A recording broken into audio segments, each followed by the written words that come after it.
What's up, guys? Time to show off a new build.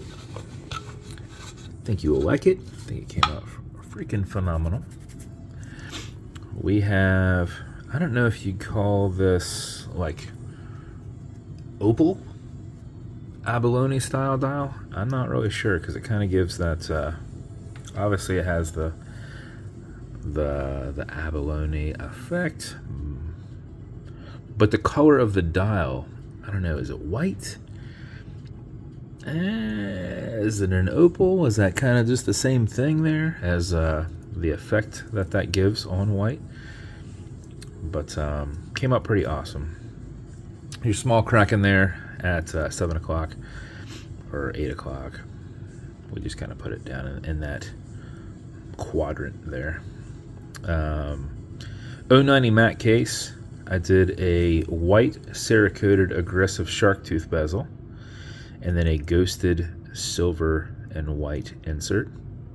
White hands with a silver long loom seconds hand, Kraken engraved crown and milled caseback, and link double lock clasp on the link band.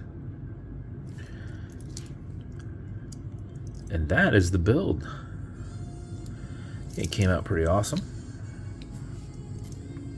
Very cool reflection. Bezel will turn left. It'll turn right, but it will not turn very easily or quickly. I have that thing on there crazy tight. With the Cerakote, that also adds to it too. So I put a new gasket. I've added a gasket, and I have these new tension rings that when I put on there, they are much tighter because they're made for bezels that are engraved on the inside a little bit deeper, and these ones aren't because they're not from the same person. So they're out more, which are making more contact with that circle that you're snapping on around the glass. So well, it's not technically around the glass, it's down here on a lip, but makes it super tight. So you can see the bezel will turn left, it'll turn right. It is not a click bezel, it is a tension ring bezel. Automatic mechanical, you've got a rotor in the back, so as you're moving, it's moving and keeping your time. But before you set your time, before you put it on, make sure you wind it just a little bit. How you do that is you back the crown off the threads until you hear it and feel it clicking. You know you're off the crown tube a little bit, you get a little bit of play there. At that point you can wind. And a wind is a turn clockwise as you're looking at it from the side or away from you. Turning it back towards you does not wind it, but it does click. And it doesn't hurt it. And I like to go back and forth because sometimes when I'm just doing this, I start threading it back onto the crown tube. And if you do this, as you start going on, you can just pull a little tension on it and go back to what you're doing. So 4 or 5 seconds of that mixed with the rotor movement will keep your time throughout the day. And if you do it for another 4 or 5 seconds, you're going to max out your 31-hour plus power reserve on it. You cannot overwind it. It's got a slipping mainspring, so don't worry about that. You can wind it all day if you want. It'll just wind up and then deflect all the rest. After you're happy with your wind, you're going to pull it to the one and only click. You can now set your time. Does not have a hacking movement, so that seconds hand's going to keep going. Alexa, what time is it? I think it's at 3:48. You'll also notice you've got what's called a wobble crown. This deflects lateral pressure from going into the stem and into the movement, so when you're pushing and prying on it, you're not putting any adverse pressures on the keyless works. I was going to pull it too high. There we go. Push it over, get it out of that time setting, and then wind it back down. That is your build. If let's see what else. You're gonna get a few. Oh, on the link band, it's very easy. Whenever you want to reduce this, go to the side that's indented. Okay, it'll have arrows and point that direction. You're gonna use your punch. You're gonna tap out. So if you need to, if you put it on your wrist and fold it over, and you realize you need to remove 2 links, take one on this side, take one on this side. What you do is you pop that out, put them together, feed it back in the same way they came out. One side's tapered, one side's not. Anytime you're feeding it through, you you put the tapered side through.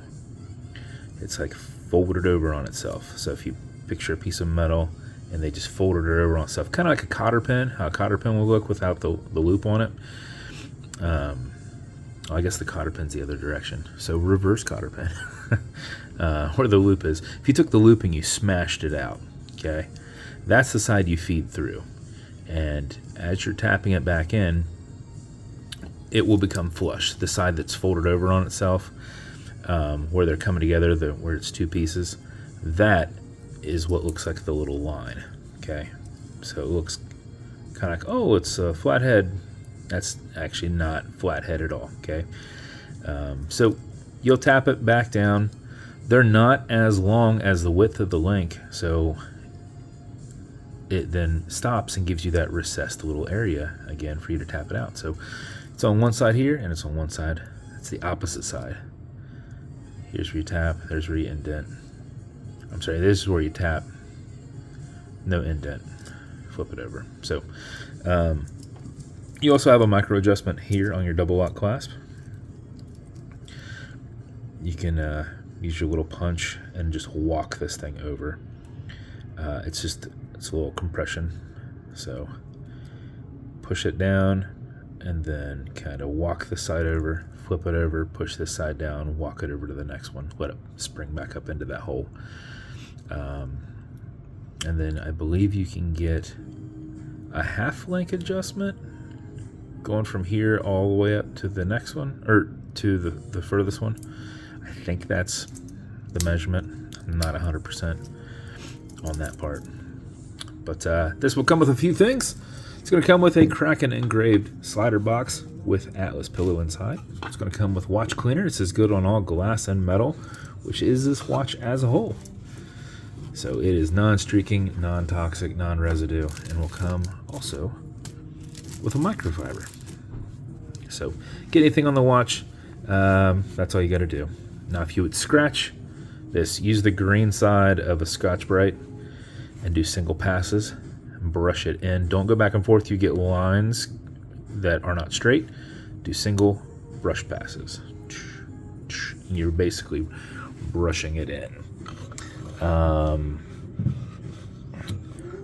then you'll also get some fine scratch remover. This is Novus 2 from Amazon, just repackaged. It's like, man, I've had to cough for a while. It's like Polywatch. It's for your domed acrylic glass, which you can scratch. If you do, you'll put a tiny bit of this on it and you'll buff it out with your microfiber. If the scratch is up and down, just go left and right on the scratch. Generate some heat with your thumb, buff it, and then you're kind of hazing it, and then buff it all off. See what it looks like. If it's still there, wait a little bit, let that solidify, and then revisit it. You are basically just filling back up what you have scratched out on there. So that's the watch. If it's going to you, congrats. I appreciate you a ton. Hope you love it. And if you want me to build you something custom and unique, reach out and I'll see what I can do. And if you want to continue to see videos like this, like and subscribe, so I put them up all the time. Thanks, guys.